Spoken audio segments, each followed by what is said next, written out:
E aí, gente? Tranquilo?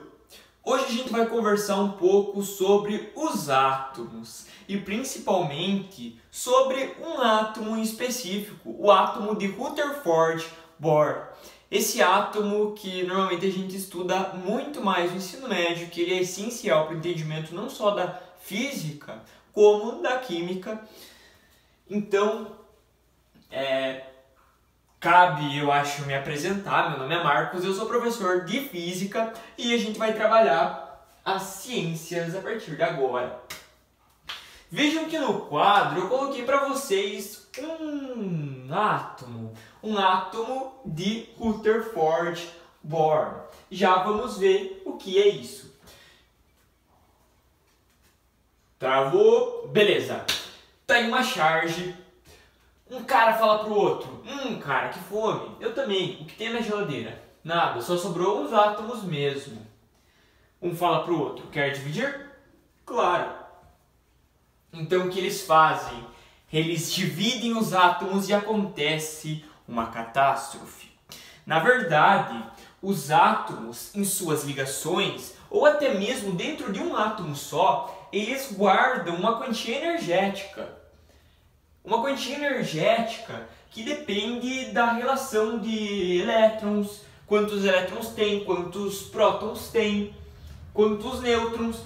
Inclusive, se você bombardear, isso é uma curiosidade, tá, gente? Nós não entramos no conteúdo de fato ainda. Se você bombardear um átomo com um neutrino, com uma partícula específica, ele vai entrar aqui nesse núcleo e vai causar uma desinstabilidade. E esse átomo vai quebrar no meio, liberando uma quantia energética muito grande.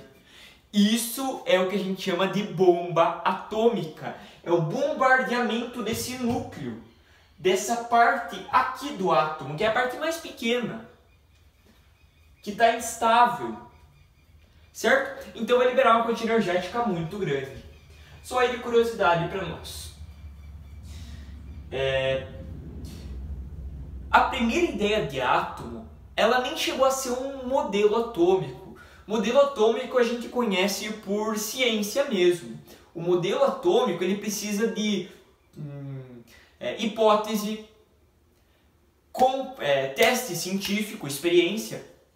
Aí depois da experiência você teoriza aquilo, então ele passa a ser um modelo mesmo. Na Grécia Antiga, muito antigamente, os filósofos pensaram que tudo era feito de alguma coisa. Se você pegasse, sei lá, esse giz, quebrasse ele no meio, fosse quebrando, pegou um farelo, virou um farelo. Quando você quebrar aquele farelo, vai virar uma coisa menor, até que não vai dar mais para ver. Quando não der mais para ver, você pode quebrar aquilo ainda mais. Até que vai chegar um momento que não vai mais dar para quebrar, que vai ser a menor coisa que constitui tudo que existe. Isso eles chamaram de átomo. Veja como é uma ideia filosófica, não é uma coisa observada, é uma ideia, simples uma ideia. Beleza? Demócrito e Leucipo na Grécia Antiga pensaram isso. A gente tem a imagem dele quebrando tudo até que conseguiu ficar pequeno átomo, certo? Esse nem é o átomo que eles pensam, esse aqui é um átomo mais parecido com o de Rutherford Bohr. Aí tem uma cronologia dos átomos, isso não é muito importante para nós agora. Claro, os modelos atômicos são importantes, é importante que você saiba, conheça e entenda eles. Mas hoje a gente vai se ater a esse átomo aqui, que é o átomo de Rutherford Bohr, que é o átomo que está lá, que é o átomo que está por tudo nessa aula. Mas veja aí, átomo de Dalton, maciço indivisível, foi o primeiro a criar um modelo atômico. Átomo de Thomson é um átomo do pudim de passas. Ele vai ter um pudim positivo incrustado, ou seja, cheio de partículas, subpartículas negativas, que é o que ele chamou de elétrons, certo? Então, primeira coisa importantíssima dessa aula, Thomson descobriu elétrons. Elétrons são partículas negativas, partículas muito pequenas negativas, certo? o Rutherford criou esse outro modelo, o modelo planetário, onde o átomo seria dividido em duas partes. Ele comprovou isso a partir de um experimento. Ele pegou uma quantia de polônio, colocou dentro de uma caixa de chumbo, bombardeou com determinada partícula que saiu de lá, uma partícula alfa, partícula positiva, que quando chegou numa lâmina, quando ela foi atravessar uma lâmina de ouro, ele esperava que tudo ia ser refletido, que todas as partículas positivas, que são as partículas alfas emitidas pelo polônio, seriam refletidas por aquele anteparo de ouro. Ele acreditava nisso, porque ele acreditava nessa teoria do Thomson. Ele quis provar a teoria do Thomson com o experimento dele. Mas o que ele descobriu? Que a maioria atravessou. Então, se a maioria atravessou, o átomo com certeza, em maioria, é composto de vazio. E aí está a palavra-chave, vazio. Ele chamou esse vazio de eletrosfera. Ele descobriu que elétrons ficavam nessa eletrosfera. Eletrosfera negativa, com elétrons negativos, onde predomina o vazio. E no centro, numa parte bem pequenininha, existiam as partículas positivas, os prótons. Que foi outro físico que descobriu, Goldstein. Tem muito a ver com a aula de hoje, mas não foi Rutherford. As partículas positivas e os nêutrons ficam aqui no centro, bem apertadas. O modelo de Rutherford tinha um problema. Ele não explicou como os elétrons não entravam no núcleo. Porque afinal, elétrons ao redor são negativos, ficam ao redor negativos girando. E no meio, aquela parte positiva, opostos se atraem. Então a tendência é que os elétrons fossem atraídos pelo núcleo. Isso acontece, só que eles não entram dentro do núcleo. Por quê? Porque eles têm uma velocidade tão alta que não conseguem passar uma quantia de energia. A gente fala isso de energia cinética. A gente chama essa quantia de energia associada à velocidade de energia cinética. E foi isso que o Bohr contribuiu através das subcamadas e do salto quântico. Desculpa, das camadas e do salto quântico. Beleza? Então agora nós vamos conversar um pouco sobre esse modelo. Essa eletrosfera, ela é constituída de elétrons. A eletrosfera é a parte de fora, que tem apenas elétrons. Beleza? São 1, 2, 3, aqui só tem 3, mas um átomo pode ter até 7 camadas. Depende do número de elétrons que ele tem. Se ele tem, sei lá, 2 elétrons, por que esse diabo desse elétron vai precisar ter 7 camadas se ele só tem 2 elétrons? Né? Então o que acontece? Ele pode ter até 7 camadas. A gente não vai aprofundar muito nisso, vocês vão ver isso com mais profundidade no ensino médio. Aqui no meio, esse núcleo extremamente denso é composto de prótons e nêutrons. Os prótons têm que carga mesmo? Os prótons são positivos. E os nêutrons, como o próprio nome diz, são neutros. Características do modelo atômico de Rutherford-Bohr. Possui eletrosfera muito grande e pouco habitada. Então, o predomínio do vazio.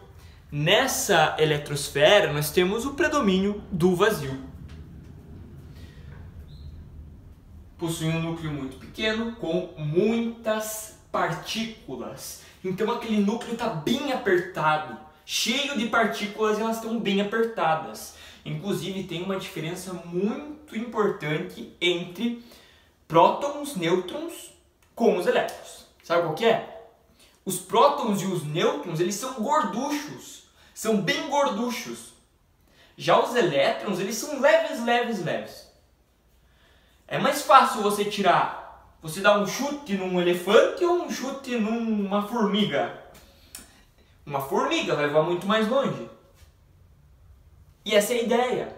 como os prótons e os nêutrons são muito mais gordinhos, como que você vai tirar um próton daqui de dentro? Não dá. Agora, esses elétrons, eles têm muita facilidade de saltar de um nível para o outro. Sempre o elétron mais externo, que a gente chama de elétron de valência, o elétron mais externo, ele pode, se ele ganhar energia, ir para o nível mais externo. E se ele perder energia, ele volta para um nível mais para dentro. Certo? Faça uma leitura aí desses próximos tópicos. Pode pausar o vídeo se quiser. Pausou, não pausou? Vamos lá. A eletrosfera é dividida em várias camadas. Então tá aí, várias camadas, pode ser até 7 camadas. Camada e nível é a mesma coisa, tá? Então, não importa, chama camada, chama de nível, enfim. Os elétrons que estão na eletrosfera têm mobilidade. Então esses elétrons, como eles são mais pequenininhos, não são gorduchos que nem os prótons e os nêutrons, esses elétrons conseguem sair dali. Eles podem até mesmo ir para um outro átomo. Isso é o que a gente chama de ligação química. Próxima aula.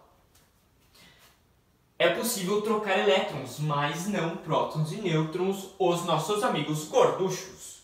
Certo? Então aí você tem a ideia de um átomo, aqui outra ideia. Veja, esse átomo e esse átomo, eles são diferentes? Não, não são não. Não são. Na verdade, um está em 3D, que é esse, e esse aqui está em 2D. Eles não é a mesma coisa, tá? Certo? O que eu quero mostrar para vocês agora é isso aqui. Esse meu desenho ele tem um erro. Na verdade, se eu falar para vocês que esse átomo é neutro, ou seja, ele tem a mesma quantia de prótons e a mesma quantia de elétrons. O número de prótons é igual ao número de elétrons. O número de partículas positivas é igual ao número de partículas negativas. Olha quanto elétron esse bicho tem. Ó, na primeira camada tem 2. Na segunda camada tem 1, 2, 3, 4, 8. Na terceira camada tem 1, 2, 3, 18. Na quarta camada tem 32, confia em mim, é 32. Na quinta camada, contei 32 também. Na sexta camada, 18. E na última camada, 8. Beleza? Olha que número elevado de elétrons. Por que aqui não tem a mesma quantia de prótons e de nêutrons? O certo é que ela tivesse o mesmo número de elétrons que tem aqui, o mesmo número tem que ser de prótons. Tá? A não ser que o átomo vire um cátion, um ânion, ou seja, perca elétrons, troca o número de elétrons. Mas esse número de prótons tem que ser igual ao número de elétrons. Os nêutrons, eles não mudam muito, tá? Os nêutrons não têm uma importância, nossa, muito grande para o nosso estudo. Os nêutrons são importantes para isolar. Agora, vamos dar uma olhada nisso aí. Quantos prótons temos aqui? Esses amarelos, não sei se dá para ver aí, mas os amarelos têm um risquinho no meio. É para dizer que eles são carga zero. 1, 2, 3, 4, 5, 6, 7. Beleza, 7 nêutrons. Agora, os azuis. 1, 2, 3, 4, 5, 6, 7, 8. Então, tem 7 nêutrons e 8 prótons. O número está diferente entre o número de prótons e o número de nêutrons. Não tem problema nenhum isso. Beleza, tranquilo.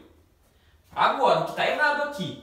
A quantia de elétrons. Tem muito elétron. Não é sempre que vai ter as 7 camadas completas. Então vamos apagar um pouco isso aí e vamos dar uma ajeitada nesse átomo. Vamos deixar ele como ele tem que ser de fato.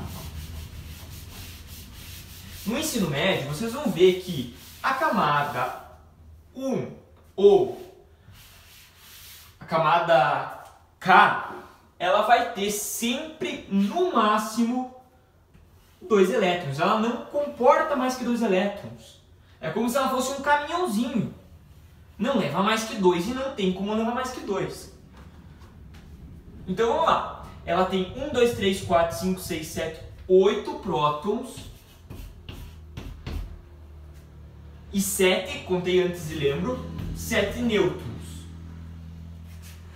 Se esse átomo é neutro, esse átomo tem a mesma quantidade de prótons e de elétrons, ele vai ter que ter 8 elétrons também. Certo? 8 elétrons menos. Então vamos ver. 1, 2. Segunda camada. 1, 2, 3, 4, 5, 6. Certo? Quantos elétrons ele tem? 1, 2, 3, 4, 5, 6, 7, 8 elétrons. Agora esse átomo está um pouco mais correto. É um átomo que tem 8 elétrons também. Tranquilo? Deixa eu ver se tem mais alguma coisa. Fica um desafio aí para vocês. Como o Homem-Formiga consegue respirar quando ele fica menor que um